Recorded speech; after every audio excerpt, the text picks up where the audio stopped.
দেখুন, ইতিমধ্যে আমাদের লোকসভা নির্বাচনকে সামনে রেখে আমাদের বিভিন্ন কর্মসূচি আমরা বুথ স্তর পর্যন্ত আমাদের বিভিন্ন কর্মসূচির আমরা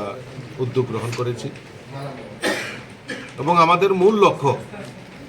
আমাদের দেশের যশস্বী প্রধানমন্ত্রীকে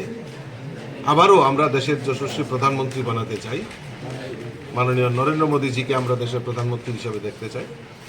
এবং আমাদের এই ত্রিপুরা রাজ্যেও 2টি লোকসভা আসন রয়েছে, সেখানেও আমরা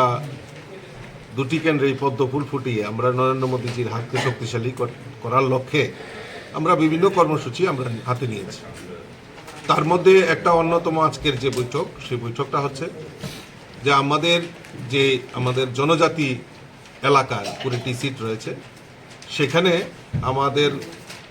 20 জন কার্যকর্তা যারা এই নির্বাচনকে সামনে রেখে তারা বিস্তারক হিসাবে এই 20টা সিটে ওনারা যাবেন এবং সেখানকার যে সাংগঠনিক স্থিতি তার বৃদ্ধি করা এবং কোনো জায়গাতে যদি কোনো রকম খামতি থাকে, সাংগঠনিক খামতি থাকে, সেইগুলি পূরণ করা এবং রাজ্য সরকার জনজাতি কল্যাণের জন্য আমাদের সরকার ডাবল ইঞ্জিনের সরকার যেই কাজগুলি করেছে সেই কাজগুলি নিয়ে সেখানে আলোচনা করা, জনজাতিদের মধ্যে আমাদের সংগঠনকে আরও বেশি করে বিস্তার লাভের জন্য আমরা আজকে এই বৈঠক ডাকা হয়েছে। এখানে আমাদের মাননীয় মুখ্যমন্ত্রী, প্রাক্তন উপমুখ্যমন্ত্রী জিষ্ণুদেব বর্মা ওনারাও উপস্থিত থাকবেন এবং ইতিমধ্যে আপনারা জানেন যে আমাদের